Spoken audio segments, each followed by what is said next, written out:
Vocês devem ter visto, devem ter acompanhado, houve uma decisão tomada pelo presidente da República, uma decisão que já se dizia que iria ocorrer há um tempo, que foi a troca da guarda na comunicação social do governo. A comunicação social do governo vinha sendo tocada pelo ministro Paulo Pimenta, e muita crítica, muita gente reclamando, muita gente apontando o dedo para ele, dizendo que ele não estava atingindo os objetivos do governo. E aí, então, o presidente pegou e colocou como novo ministro da Secretaria de Comunicação, conhecida como SECOM, o Sidônio Palmeira, marqueteiro de campanha e que agora vai assumir a SECOM. Eu não queria analisar aqui as virtudes ou limitações do Paulo Pimenta, as virtudes ou limitações do Sidônio Palmeira. O que eu queria é dizer o seguinte: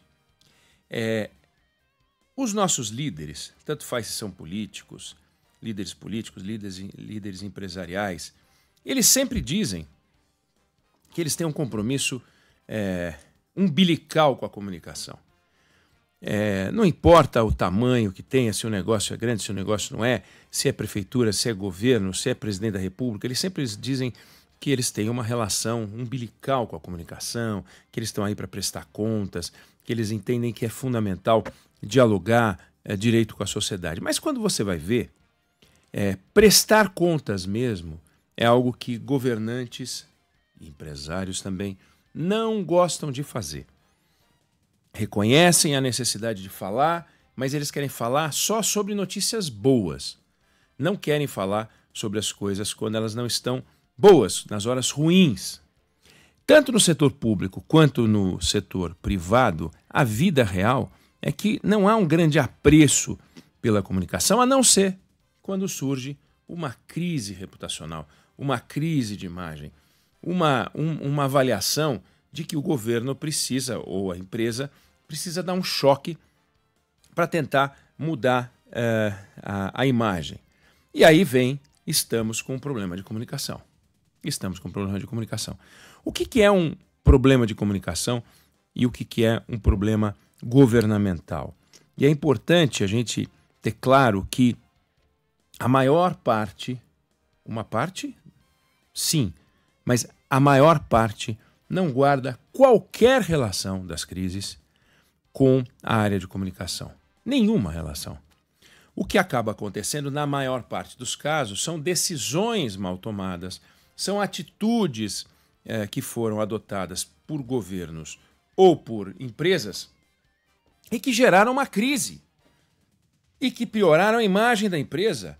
Não porque a empresa não se comunicou direito. É claro que depois a empresa ou o governo tem que dar um jeito na comunicação para tentar mexer na imagem. Mas a responsabilidade, a origem, não é a comunicação. A comunicação é o mordomo dessa história. É responsabilizar a bala pelo homicídio e não responsabilizar aquele que puxou o gatilho, que é o que acaba acontecendo na maior parte dos casos nas empresas e nos governos. Então vamos lá. O governo tem grandes acertos, a gente tem que admitir. A renda da sociedade, demos ontem a notícia, a renda da sociedade aumentou. Então você tem uma parcela importante da sociedade com renda de classe média, ainda que os números no Brasil, para colocar alguém na classe média, sejam modestos. O fato é, você tem um número maior de pessoas na classe média do que você tinha antes. E isso é muito bom. O crescimento econômico do ano passado, como disse o ministro Fernando Haddad em entrevista ontem, deve ficar entre 3,5% e 3,6%, o que é uma informação muito boa. No começo do ano passado, se projetava um crescimento bem menor, mais modesto, e de repente veio um 3,5%, 3,6%. Ah, vai ser voo de galinha? Não vai ser voo de galinha? Podemos discutir isso, mas é 3,6%. Podia ter sido um voo de galinha com 2%. Né? A taxa de desemprego no Brasil, baixa, o que é muito bom, é algo extraordinário. Isso tudo tem que ser comunicado. E está comunicado. As pessoas sabem, elas sentem na pele que a taxa de desemprego está baixa. Existem casos de empresas que estão com dificuldade de abrir uma filial, de abrir um novo negócio, porque não consegue mão de obra qualificada, preparada. Tem gente que está procurando fornecedor e não consegue, não resolve, não encontra. Está difícil. Isso tudo é positivo. Tem seus efeitos na inflação, mas é positivo. É importante que você tenha uma sociedade com uma taxa de desemprego baixa. É importante que você tenha uma sociedade com uma renda mais alta. Altamente positivo. Agora, o governo demorou, por exemplo, para apresentar um pacote de cortes no orçamento, e o pacote que veio é um pacote extremamente modesto. O que isso tem a ver com a comunicação? O que isso tem a ver com a comunicação? Quando o governo aumenta, ou promove, ou cria as condições para um crescimento econômico mais pujante, isso não tem nada a ver com a comunicação. Isso tem a ver com decisões que são tomadas, medidas, providências administrativas, projetos de lei que se transformam em lei, aprova isso, aprova aquilo, percepção da sociedade. Claro que tem a ver com comunicação, mas são decisões que são tomadas. Agora, quando o governo aumenta o endividamento público, isso não tem a ver com comunicação. Quando o governo vive uma desarticulação com o Congresso Nacional, isso não tem a ver com a comunicação com a sociedade. Quando o governo promete, faz um acordo para desonerar a folha de pagamento e tenta fazer uma medida provisória depois que o veto do presidente acabando com a desoneração foi derrubado pelo Congresso, apresenta uma medida provisória para voltar a onerar a folha de pagamentos, isso não tem a ver com comunicação. Quando um ministro pega um avião da FAB para acompanhar um leilão de cavalos, isso não tem a ver com comunicação. Não foi o Paulo Pimenta que fez isso, né? Quando um ministro uma ministra pega um avião para assistir uma final de campeonato, isso também não tem a ver com comunicação. Então, no governo Lula, no governo Bolsonaro, no governo Temer, todos os governos, eles são um berço de tensões em que ministros detonam ministros, em que líderes do governo detonam ministros, em que ministros detonam líderes do governo, que ministros falam mal do presidente, que o presidente fala mal dos ministros, e assim vai.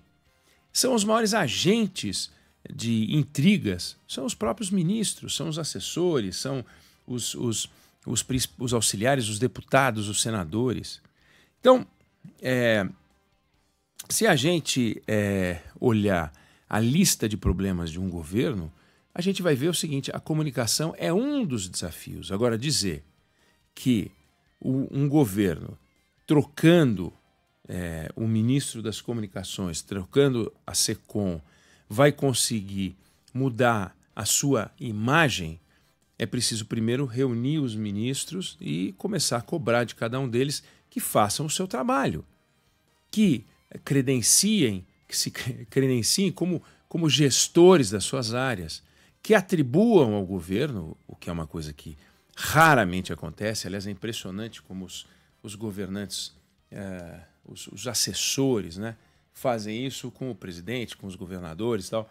Dificilmente, porque às vezes o cargo é fruto de uma aliança política e ele não quer atribuir ao presidente, mas ao padrinho dele, as conquistas na sua pasta. Então ele não fala: por determinação do presidente Lula, estou fazendo isso, a determinação do presidente Lula é que a gente faça aquilo. Alguns fazem. O Fernando Haddad faz direto. Mas tem ministro que não quer nem saber. Vai, fala e não quer nem saber. Isso o Sidônio Palmeira não vai resolver. Quem vai resolver é o presidente da República. Então, independente de ser Paulo Pimenta, Sidônio Palmeira, isso não muda, né? Governantes, empresários, muitas vezes, eles produzem prejuízo pelas ações irresponsáveis. Pega, por exemplo, lojas americanas. Você acha que as lojas americanas enfrentaram um problema de comunicação? Elas enfrentaram um problema de reputação.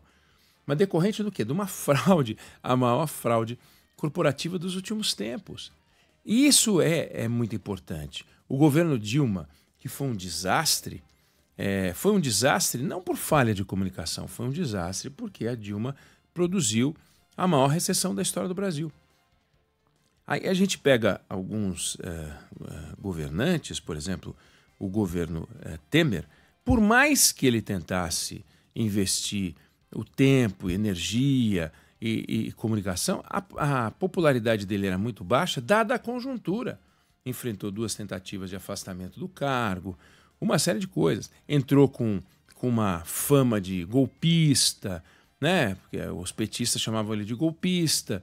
É um negócio complexo. Não há um ministro das comunicações capaz de mudar a imagem de uma hora para outra como se fosse num passe de mágica. Isso não é possível. Agora, claro que há muito o que fazer. A gente vê, por exemplo, governos têm marcas. Esse governo não tem ainda uma marca. Não tem uma marca, não definiu uma marca. Não dá para dizer, quando a gente fala o governo Lula é 3 pontinhos. Fica difícil afirmar. O governo Lula é o governo do crescimento econômico? Dá para dizer isso? Não sei. O governo Lula é o governo do desemprego baixo? Essa é a marca que o governo quer ter? Então a definição de marca está muito pouco clara nesse governo. Aí sim, aí tem a ver com comunicação, tem a ver com a integração do discurso naquilo que os ministros falam, naquilo que o presidente fala e aquilo que aparece nas peças, seja nas declarações, nos discursos, seja em peças publicitárias. A publicidade oficial do governo é parte do processo da comunicação e é muito importante. E aí é preciso fazer uma construção de marca. Você pega, por exemplo, certos produtos têm atributos conhecidos que não precisam ser explicados. Tem uma campanha aquela coisa, Coca-Cola é o quê? A Coca-Cola é isso aí. Imagina uma campanha que pode falar, este produto é isso aí. Né? Não dá para falar, governo Lula é isso aí. Soaria até crítico. Mas quando você fala Coca-Cola é isso aí, Coca-Cola é isso aí, olha que interessante, bacana. Por quê? Porque durante décadas ela construiu uma marca e quando fala Coca-Cola é isso aí, não está querendo dizer que é qualquer coisa. É isso aí que você conhece, é isso aí que você pensa, é isso aí que você acha, é isso aí que nós somos. Então, tem alguns slogans, algumas peças publicitárias que conseguem ir na veia porque acertam o discurso com os atributos do produto ou do serviço ou da empresa ou do governo que a sociedade reconhece. Não adianta tentar inocular na sociedade, incutir na sociedade uma marca que a sociedade não reconhece.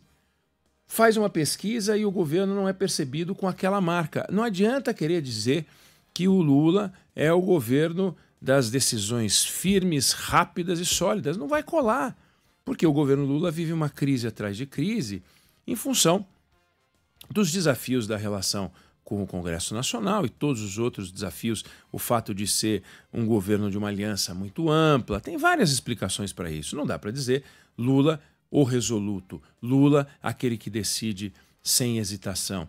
Não dá para colocar uma marca que as pessoas não reconhecem. Então, é evidente que tem que, primeiro, definir, entender quais são as virtudes que o governo tem, quais são os defeitos dos quais ele tem que se livrar, para poder se livrar desses defeitos e alguns defeitos que o governo não conseguir eliminar vão acompanhar a imagem do governo. Não adianta, não adianta. Então, o Sidônio Palmeira, que é um cara muito preparado, muito inteligente, ele não é capaz de fazer milagres. O Paulo Pimenta, que é controverso, também não era um zero à esquerda. Não é assim. Então sai o zero à esquerda e entra o sujeito David Copperfield, aquele mágico capaz de fazer sumir um Boeing. Não é isso que ele vai fazer. Né? Então ele precisa ter, primeiro, ser colocado para dentro das discussões importantes. A experiência mostra que empresas e governos que levam o responsável pela comunicação para a sala de decisões tomam decisões mais sábias. Mas a experiência também mostra que, na maioria dos casos, empresas e governos não respeitam a área de comunicação, a não ser quando dá problema, a não ser quando a imagem está ruim. Aí chama o menino lá da comunicação, chama a menina lá da comunicação, e aí manda fazer um press release, manda fazer um texto para ser divulgado e acabou. Agora, tomar decisões com o olhar da comunicação é importante. Ouvir o setor financeiro, ouvir o setor jurídico, ouvir, no caso do governo, ouvir vários ministros e tal, mas ter ali ao lado, à mão, os conselhos de quem cuida de comunicação. Pode não entender como é que faz um projeto de lei, pode não entender como é que tomam, como é a relação do poder, mas entende qual é o risco de uma decisão dar ruim, de dar problema. E nessa hora, essa figura da comunicação tem que estar na sala de reuniões. Isso é fundamental. Então, toda sorte ao Sidônio Palmeira, que ele consiga fazer um bom trabalho para que o governo tome decisões que possam repercutir melhor, evidente, vamos torcer para isso, porque tudo aquilo que andar melhor vai sobrar positivamente para a gente, vai ser bom para a gente, porque a gente vai conseguir tirar proveito disso como país. Eu não vou gostar de dar a notícia de que 2025 a gente vai pousar porque a galinha cansou, deu um voozinho de 3,5 e cansou. Eu não acho engraçado. Eu não sou simpático a algumas decisões do governo, a hesitação, essa coisa meio confusa do governo Lula. Agora eu quero que ele acerte muito, como eu queria que o Bolsonaro acertasse muito. E errou barbaramente em várias coisas. Teve algumas decisões importantes, sábias, mas errou demais. Foi um governo de saldo ruim. E a sociedade decidiu, tanto é que decidiu, disse, olha, você não volta agora não, nós não queremos, vamos botar o outro lá de novo, já governou 2 vezes, vamos botar ele de novo. Eu não quero que a gente pague a conta, sabe? Porque quando o governo erra administrativamente ou na comunicação, a conta vem, é para nós. E isso significa inflação, isso significa juros mais altos, como a gente está vendo, isso significa dificuldade de tocar a vida. Eu não quero isso para os meus filhos, eu não quero isso para os meus netos, eu não quero isso para você. Não sei se você concorda ou discorda, mas essa é a opinião que eu tenho sobre o assunto.